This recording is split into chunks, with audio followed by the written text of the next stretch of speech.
Hey guys, it's Chala from PS I Love You. I am over at the Scrap and Stamp blog today. I will have that link down below, so go ahead and check that out for all the supplies I used. Today I'm going to be using some PearlEx, or you can use Perfect Pearls to create these shiny backgrounds. They're just beautiful. So let's get started. I'm going to be using my the PearlEx Series 1. You can also use Perfect Pearls like I said. I'll be using my Versamark stamp and this Beautiful Branches stamp set by Concord and Ninth. So I've just pulled out a few colors that I like here using my reference guide, using a stiff makeup brush for the application of the pearls. Again, you can use Perfect Pearls, and I know they have a wonderful brush that comes with theirs, but this is just what I had handy today. Using some black licorice Lawn Fawn cardstock, and I'm using my Tim Holtz platform here. I prefer this one because you can remove the lid and switch it around for either your polymer stamps, your clear stamps there, or the other side has the ability for the thicker red rubber stamps, and I like that versatility of this platform. So I'm just laying out these stamps here. This is actually a layering stamp, but I thought it would look cool with this technique. And making sure, the reason why I use this platform is because I want to make sure I get a juicy impression with that Versamark so that the Perfect Pearls or the PearlEx sticks really well. So once I get that adhered down, I'm going to just grab some colors that I like. The ones I'll be using are the Duo Red Blue for the flowers, I believe it's the Sunset Gold for the leaves, and the Super Russet for the branch itself.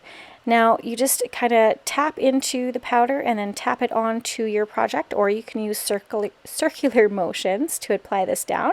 You can be really detailed and just apply it in certain areas, or you can, just kind of go crazy and lay them around and mix them together if you like. I was a little more detailed in this one.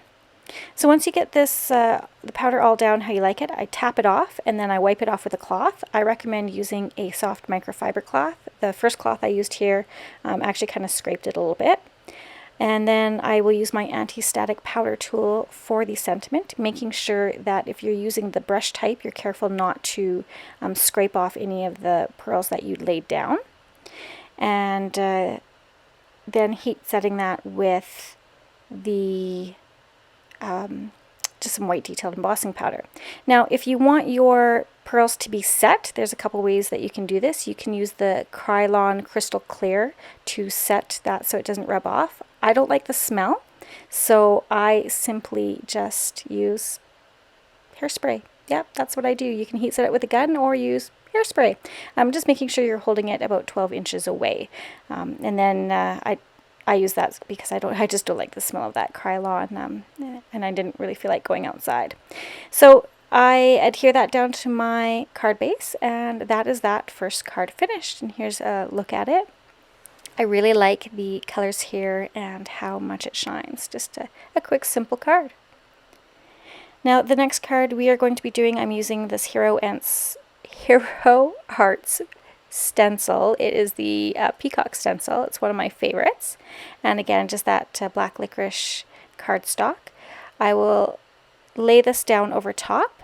I'm just using just some temporary adhesive there on my Tim Holtz glass mat there, and I typically use thermo web to apply or to stick down my stencils, but I don't have any left, so I just use some blue painter's tape here. Applying it at the top, I'm going to apply it down so that I can hinge it, and you'll see what I mean about that in a moment here. When I apply the Versamark ink pad directly onto it, I can actually lift up the bottom and not have my stencil move, just to make sure I get a good coverage of that. So once I've applied that Versamark down, I'm going to take a look at the colors that I want to use here.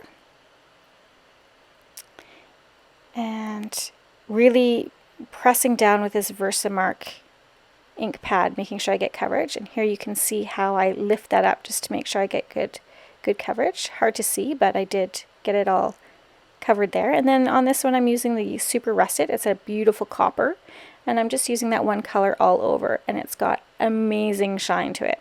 I'll clean it off with my microfiber cloth. You can heat set it with your heat tool. I go off screen and actually hit it with that hairspray again. So I've trimmed this panel down and I've adhered it to some copper colored cardstock, and I've actually set it off center. I'm using my Xyron sticker maker and this delicate Hello scripty die. I've actually cut 3 of those out, and I'll run them through my Xyron and then stack them together to give a bit of dimension. And then I adhere that down to my card panel. So I'm just going to kind of skip ahead here so you don't have to watch that process. I hit that with my static tool to get any extra adhesive off the front of that card, trim off the excess with my little cutter bee scissors, and then I will go ahead and embellish it with some sequins, just some complementary colors here using glossy accents. I like the glossy accents as it actually holds the sequins on really well, and then it dries beautifully clear. And here you can see the finished card. I just love how it reminds me of the 1970s crushed velvet art. I love it. Here I'm just showing you how a detailed stamp on some different colored cardstock, it turns out really well. And we'll start our next card, which I'm going to use white colored cardstock this time, just to show you that you can use the same process with lighter colors.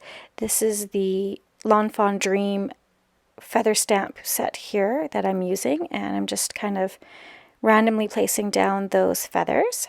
Again, just applying the pearls there with my stiff brush and adding some different colors, and then I actually end up just going ahead and swirling the colors all together just to kind of see what that turns out to look like, and I really like how it turned out. I go ahead and bring out my my gold embossing powder that I'm going to use for the dream sentiment on here. Had a little bit of smudging there on the bottom feather, but it's not too bad. So I'll stamp that down and I will heat set it with my gold embossing powder. And then when it's done, I take a look at it, and I honestly am not 100% in love with it.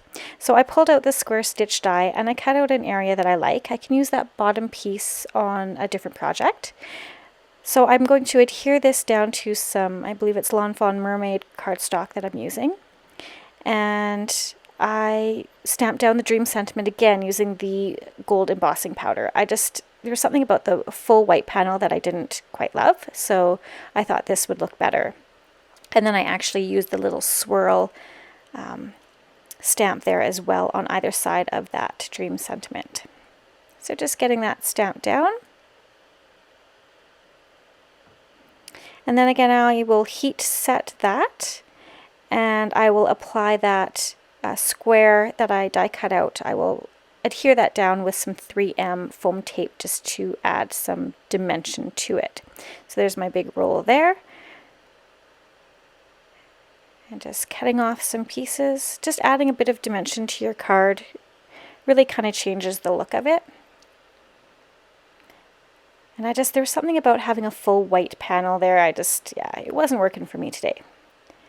So that happens. You can change gears in the middle of projects. You can always fix a project if you're not 100% in love with it. I don't like to throw anything away. And so there we go. I will adhere that down to a card base, and again add some sequins to embellish it there, just to add a little something, as well as those little drops. And there's the 3 cards that I made today. Again, everything that I used will be linked on the Scrap and Stamp blog. When you click on those, I do get a little help from you guys at no extra cost to you. So thanks again for stopping by. If you like this video, please give it a big thumbs up and subscribe, as that's what helps keep me going. And I'll have a few other videos here for you to check out. Thanks so much, everybody, and have a great day.